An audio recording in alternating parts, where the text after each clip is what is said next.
Welcome to the Rewards Master. Today I'm going to do a ranking of 7 premium cards that allow airport lounge access based upon how good their airport lounge access is. So we'll be looking at all 7 of these cards and we'll consider some of their other perks and benefits, but primarily we're going to look at how good a card is this to get into airport lounges.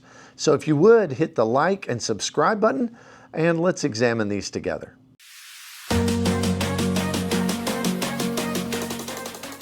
Now the 7 cards we're going to examine today are the United Club card, the American Airlines Executive card by Citi, the Delta Reserve card. We're going to look at the American Express Platinum, the Chase Sapphire Reserve card, the Capital One Venture X card, and finally the Marriott Bonvoy Brilliant card by American Express. Now the reason I chose these 7 is because they all are what we would call a premium travel card. They all have a high annual fee. They all have a whole bunch of coupons and credits to get back, and they're intended to be kind of the top level card in your wallet. I also wanted to evaluate these because with the exception of the Marriott Bonvoy Brilliant, I have personally had and used all of these cards, and I'm kind of an airport lounge guy. In fact, last year, my wife and I visited 102 airport lounges between us. So I've been to all of these lounges that are provided by these cards, and I value that because I travel quite a bit, and I'm sure there are a lot of others out there who would see it the same way. So that's how we wanted to look at these. Now, a couple things that have to be considered as I give you my ranking, because your ranking may be different. Your own circumstances and your travel style will very powerfully dictate which of these cards are more valuable to you. But in my circumstance, I do travel alone at times, but I often travel either with my wife for our own leisure travel, personal vacations, or I travel with coworkers that I want to bring into the lounge. So I'm going to look at, do these cards, do they provide for a person to have access for more than just themselves? That'll be part of the equation. The other thing is that I use these cards with authorized users so that my player 2 can go into lounges when I'm not there with her. And so that has some value as well. And I don't just travel once or twice a year. I travel 15 to 18 to 20 times a year. So I'm using lounges a lot, and oftentimes I have quick turnaround layovers, and that will be a major factor in my evaluation. So let's look at them from the bottom to the top. Number 7, I think the worst on this list, and this would not have been the case just a month ago in my evaluation, and some people are going to disagree. There have been videos about this all over YouTube in recent days, but I think the worst on the list is the Capital One Venture X card. Capital One had the best that there was when it came to taking in guests and authorized users. It used to be that the primary card holder could take in 2 guests anytime they went to either the lounge that's proprietary to Capital One, the one in DFW or Denver, or the ones in DC. And they also could take in a couple guests every time they went to a priority pass lounge. But that's all changed. Now, no free guests for the main card member unless you spend $75,000 a year on the card. And there's also no free guests at priority pass lounges. And they also took away the guest access for authorized users. Now you got to pay $125 for each authorized user to have guest access. So to me, even though they didn't raise their annual fee, and that's a good thing, this card, the reason I had it is because I have other cards that give lounge access. I didn't need priority pass, but it was a great way for a card that arguably pays for itself with some of the other credits and the travel credit that you can do through their portal, and also the 10,000 mile boost every year. I could be an authorized user on my spouse's card. We both have access on our own. It worked out great. Well, that has all been taken away, and I'll probably be canceling this card when renewal comes around. So to me, it is now number 7 on the list. I'd be curious if you would disagree, because I think a lot of people will. but that's where it's at. Number 6 to me is the Marriott Bonvoy Brilliant card from American Express. It gives a priority pass membership that allows 2 guests. And also, authorized users can get into the, at least if I'm reading that right, can get into the priority pass lounges as well. Now that's pretty good, but the reason it's so low on the list is because of the usefulness for a regular traveler. Remember, like I said, this list is based upon my own circumstances, as everyone will have to do their own based upon their own travel. But in this circumstance, priority pass are the least useful of all the lounges, because oftentimes when I'm traveling through an airport that has a priority pass in the United States, then those lounges just either are so crowded and you got to wait an hour to get in, or they're in a different terminal, and many airports simply don't have one. So that's why I had to put it so low on the list, because the only thing it offers is priority pass. That's the Marriott Bonvoy Brilliant card with American Express. Number 5 on the list, and this is just my own opinion, I used to have this card before they totally changed it recently, is the United Club card. Now, the United Club card does give airline-specific club access. So to United clubs, there are a lot of United clubs. If you fly United, you're going to be close to a United club at your gate, most likely anywhere that you fly, which that part is great. And you're going to see that I look at that very closely on Delta and American. But the card used to be not that great. In fact, it was hard to get your value back. Now they've changed it. They raised the annual fee to the same as the American Express Platinum card, so it's the most expensive airline card now. And they gave it just some nuts credits. And so you've got to just go to all sorts of effort to get back credits. They've even got like a JSX private jet credit. Why do you need that if you're flying on United all the time? I don't even understand it all. But when I look at all of that, and I did a live stream focusing on this a little while back, and it was just like, these United cards, especially the club card, it seems to be the worst one of them. Whereas technically on paper you can get your money back, but it's just really difficult to do and convoluted. So to me, I put them as number 5 on the list. And the only reason they beat the other 2 is because those airline-specific lounges are very accessible, and they still allow you to bring 1 guest in.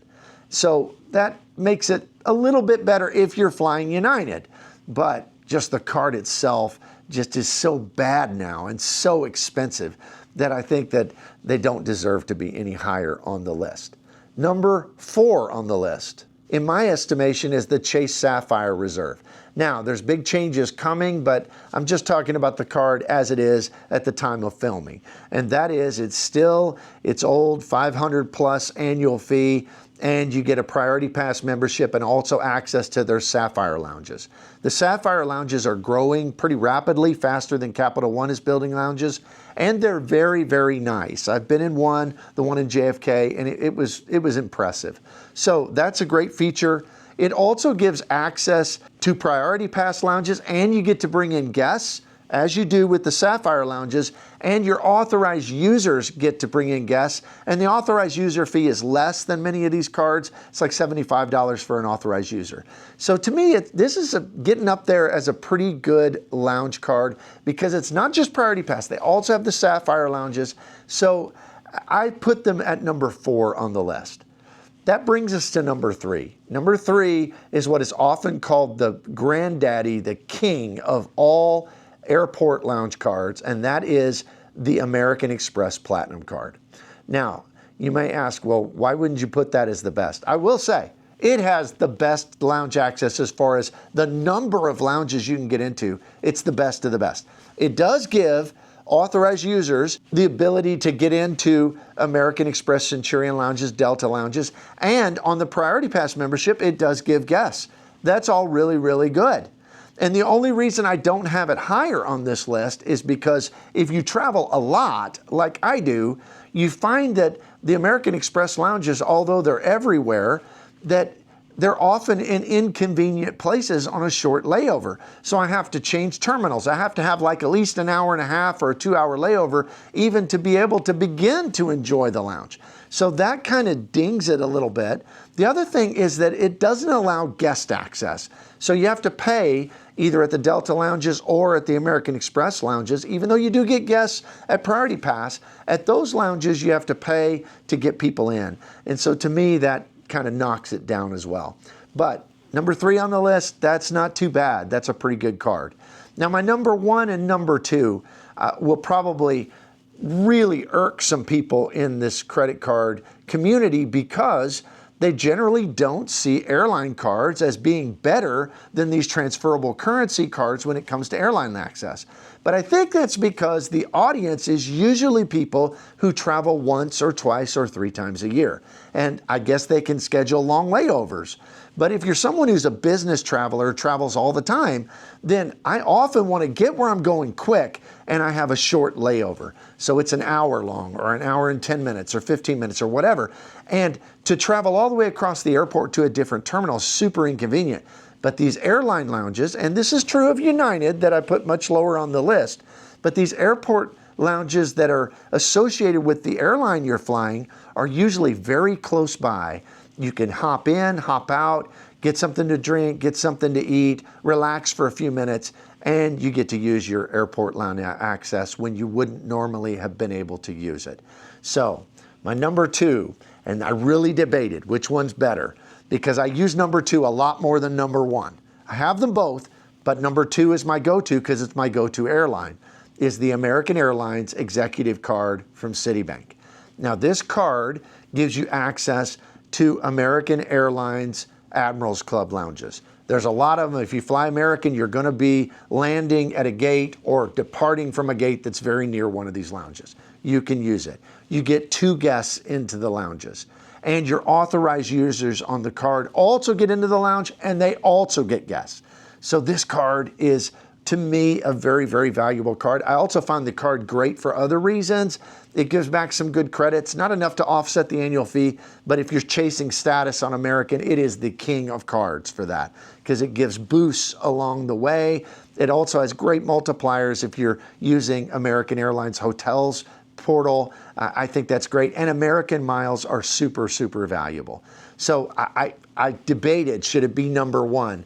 But I have to say it's number 2 because my number 1 on the list, and I say this even though I don't fly the airline as much as American, even though it has some drawbacks, but it's just so good. And that is the Delta Reserve Card.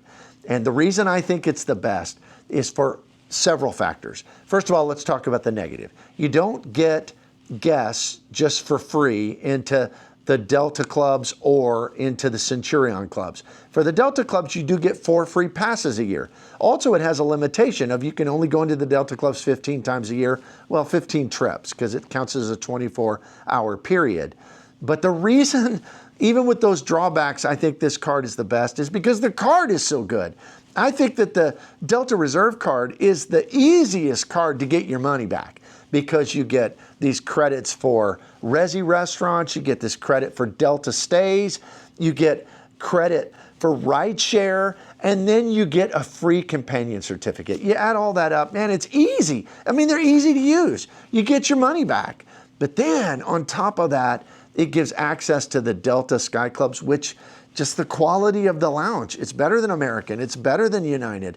It's better than any Priority Pass, and it's better than some Centurion lounges and better than maybe some Sapphire and Capital One lounges. Delta clubs are just better than many other lounges. And so it gives you access to that 15 times a year. It also gives you access to the Centurion lounges. So that's a lot of lounges. And so to me, this card is great because if you're flying Delta, you can get in and out of that, or you can save one of your visits. You can go over to the Centurion Lounge if you have a longer visit. The card is fantastic in that you can get your money back on the card. And so overall, that's my list. I am sure that most of you would have a different ranking in regard to these different cards. If you would, please tell me down below where I got it wrong and what you think is right about it. But this works really for a person who cares about guests and who flies a lot. And so maybe you don't fit into that. So maybe one of the other cards, the Sapphire card, would just be perfect. Or maybe you're a solo travel and the Venture X, the changes don't affect you whatsoever. Let me know down in the comments. So if you would hit the like and subscribe button, thank you for tuning in, and we'll see you here next time.